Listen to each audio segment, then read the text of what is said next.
والسلام علی رسول اللہ اما بعد۔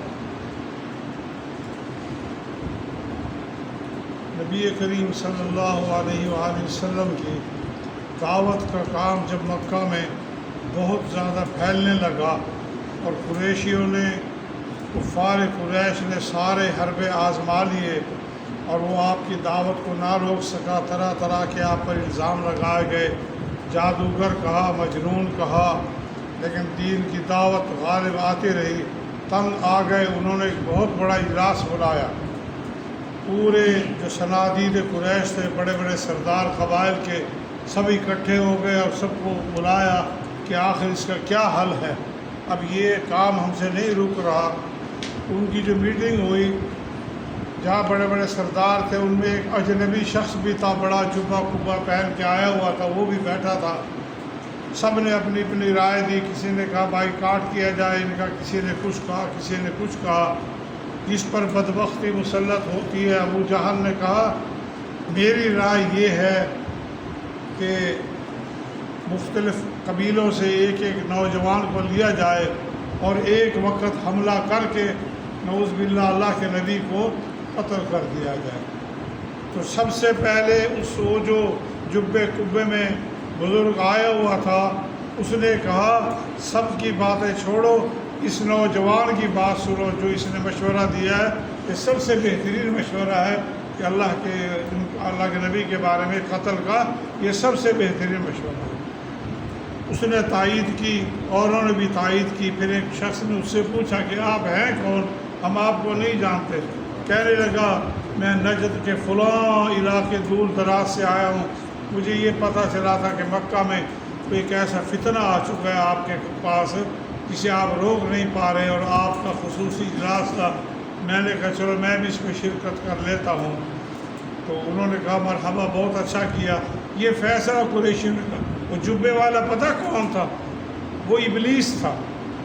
ابلیس انسان کی شکل میں آیا تھا، اور سب سے زیادہ اللہ کے نبی علیہ السلام کی موت کو چاہنے والا کون تھا قریشیوں کے ساتھ؟ ابلیس۔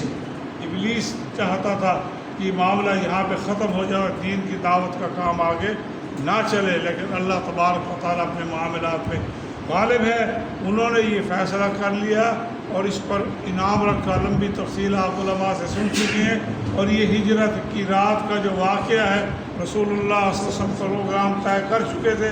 حضرت ابوبکر صدیق رضی اللہ عنہ سفر کی تیاری مکمل کر رکھی تھی، اور پھر اللہ کے رسول علیہ السلام اپنی امانتیں حضرت علی کو دے کر رضی اللہ عنہ کو کہ جس کی امانتیں لوٹا دینا، اور آپ رات کے وقت وہاں سے نکلے اپنے گھر سے، اور وہ مختلف قبائل کے جو نوجوان تھے مسلح تلواریں لے کر بیٹھے ہوئے تھے، اور یہ پروگرام تھا کہ جیسے ہی آپ نکلیں گے ایک وقت میں حملہ کر دیا جائے گا، تو پھر یہ بنو ہاشم کے لوگ کس کس سے بدلہ لیں گے، ہم ان کو دیت دے کر اور معاملے کو ختم کر دیں گے۔ اللہ کے رسول صلی اللہ علیہ وسلم جب باہر تشریف لائے اور وہ مسلح بیٹھے تھے، اللہ کے نبی صلی اللہ علیہ وسلم نے سورہ یاسین کی آیت پڑھی، جس کا ترجمہ یہ ہے کہ ہم نے ان کے آگے بھی بند باندھ دیا، ان کے پیچھے بھی بند باندھ دیا، اور ان کے اوپر پردہ ڈال دیا۔ رسول اللہ صلی اللہ علیہ وسلم نے وہاں سے مٹی اٹھائی زمین سے اور سب کے سروں میں تھوڑی تھوڑی ڈال دی، جتنے وہ لوگ بیٹھے ہوتے۔ ایک شخص دور سے معاملہ دیکھ رہا تھا، اور اللہ کا نبی علیہ السلام وہاں سے تشریف لے گئے، آپ چلے گئے۔ وہ بندہ آیا، آ کر ان سے پوچھا کیسے بیٹھے؟ انہوں نے کہا اس طرح معاملہ ہے، ہمارا یہ فیصلہ تھا، اور جیسے ہی آپ نکلے گے باہر تو وہ تو چلے گئے، تم لوگ ناکام ہوئے، نامراد ہوئے، وہ تو چلے گئے۔ انہوں نے کہا کہاں چلے گئے؟ ہم یہاں جاگتے بیٹھے ہیں، دیکھ مسلح بیٹھے ہیں، تیار بیٹھے ہیں۔ انہوں نے کہا تو پھر سنو، وہ ایسے ہی نہیں گئے، اب نشانی چھوڑ کر گئے ہیں، تمہارے سب کے سروں میں مٹی ڈال کر گئے۔ اب جو بھی سر جھاڑ رہا ہے مٹی نیچے گر رہی ہے، اب انہیں یقین ہو گیا کہ واقعی یہ صحیح کہہ رہا۔ تو رسول اللہ صلی اللہ علیہ وسلم ہجرت کر کے مکہ چھوڑ کے اور مدینہ منورہ چلے گئے۔ مدینہ جس کا نام پہلا یثرب تھا، پھر اللہ کے نبی صلی اللہ علیہ وسلم کے جانے کے بعد وہ کیا ہو گیا؟ مدینہ منورہ، روشنی والا شہر بن گیا۔